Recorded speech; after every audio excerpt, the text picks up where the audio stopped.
안녕하세요. 사준하로 따봉선녀입니다. 여기 있는 종이들 하나씩 열어서 이거는 제가 속해 있는 경천 신명회라고 이제 무당들의 그런 종단으로 등록된 곳입니다. 그래서 무당들도 협회가 있어요. 그래서 여기에서 이제 나쁜 불이익 이런 거를 당하거나 이럴 때 이런 협회에서 도움을 주시고 또는 여기에서 이제 많은 무당들을 뭐 이렇게 관리해 주시고 이런 역할을 하는 곳입니다.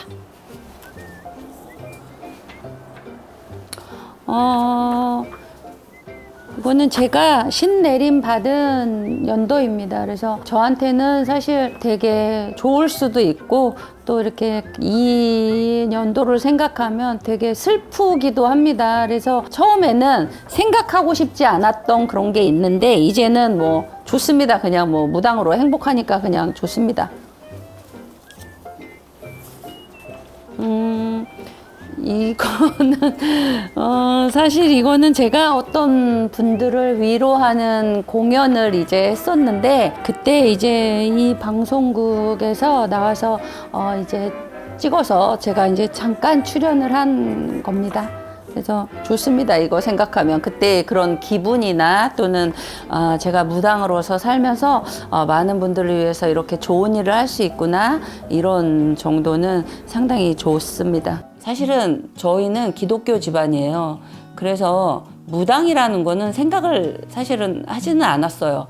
어느 날 우리 언니가 저보고 점을 보러 가자. 이럴 땐 점 보는 거야. 이래서 점사를 보러 갔는데 그때 그분이 저보고 너는 무당 돼야 된다 이렇게 말씀을 하셔서 무당이 뭔지도 모르고 그냥 일단 알겠다 하고서 돌아와서 그렇게 신내림 받은 것 같아요. 저한테 몸주 할머니는 칠성불사 할머니예요. 이제 무당으로 오래 살다 보니까 굳이 뭐 몸주 할머니가 누구고 주장 신령님이 누구다 이런 거는 말할 필요는 없는 것 같아요. 왜냐하면 그때 따라서 신령님이 바뀌시더라고요. 제가 애동 때는 거의 우리 영검하신 동자님이 저하고 항상 함께 하시면서 저를 도와주셨고 제가 무엇을 하든 손님을 만나든 구슬하든 기도를 가든 항상 제 앞에서 저를 이끌고 다니셨거든요. 그렇기 때문에 뭐 신령님은 늘 제 곁에서 함께 계셨고 근데 돌아보니까 힘든 시간 정말 많았거든요. 지금 생각해보면 정말 잘했다 이런 생각합니다. 제일 기억에 남는 손님은 첫 손님입니다.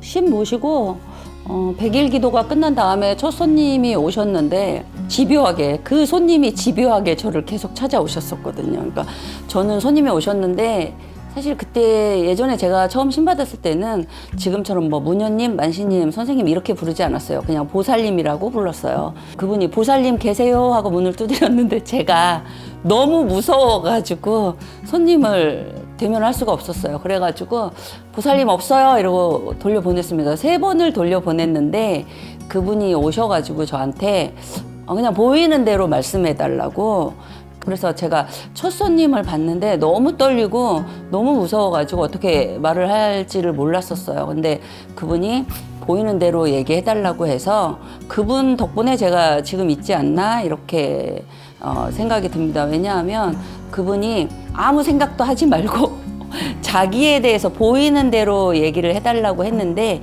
제가 그때 당시에 이렇게 약간 불이 난 것처럼 보였거든요. 그래서 불이 난 게 보인다 이렇게 얘기를 했더니 손님께서 맞아요. 우리가 싸워서 남편이랑 나랑 부부싸움을 했으니까 우리가 불난 거나 마찬가지예요. 이렇게 자기가 해석을 해주셨고 제가 지금 우리 남편이 집을 나갔는데 어디 있냐 이러셔서 제가 그냥 어디 공원에 있는 것 같다. 그러니까 거기가 우리 남편이 잘 가는 곳이라고 이렇게 얘기를 해줬어요. 그래서 제가 점사를 볼 때 저에게 그런 바로바로 말씀을 해주시고 이런 것들 때문에 제가 용기를 얻고 그 뒤로 이제 손님을 보게 됐어요. 그래서 지금도 저의 제자들에게는 항상 이 이야기를 해줍니다. 두려워하지 말고 마주치면 손님이 알아서 해석하고 그리고 나에게 얘기를 해준다 이렇게 이제 얘기를 해주고 여러 가지 뭐 준비를 많이 해오시는 분들이 있어요. 질문지 작성해 오시고 이러시는 분들 많은데 그런 것도 상당히 중요한데 이제 저희가 가장 중요하게 생각하는 거는 나의 본관을 알아오는 것이 가장 중요합니다. 그래서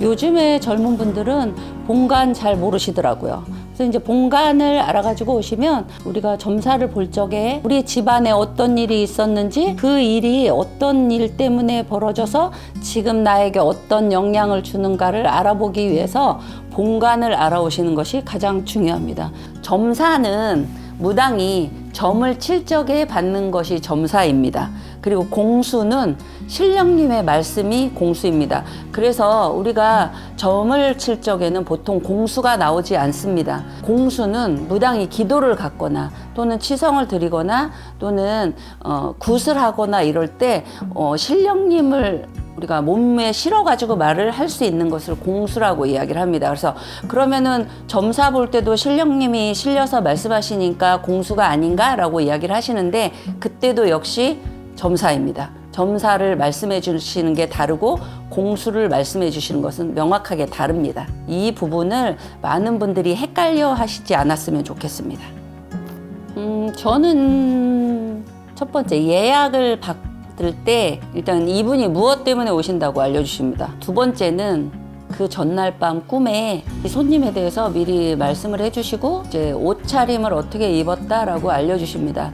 그래서 어떤 손님이 들어오실 때 이분이 이것 때문에 오시는구나 저것 때문에 오시는구나 이렇게 미리 알 수가 있습니다.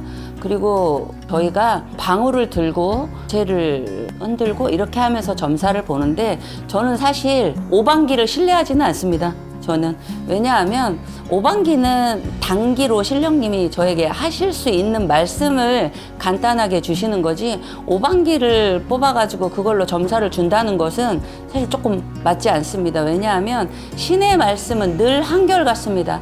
오방기가 우리가 뽑을 때마다 달라지는데 그 달라지는 그거를 가지고 매번 다르게 말을 할 수는 없기 때문입니다. 그래서 오방기는 그냥 무당의 기도용의 참고용이지 그걸로 공수를 내리거나 점사를 내리거나 이렇게 하지는 않습니다.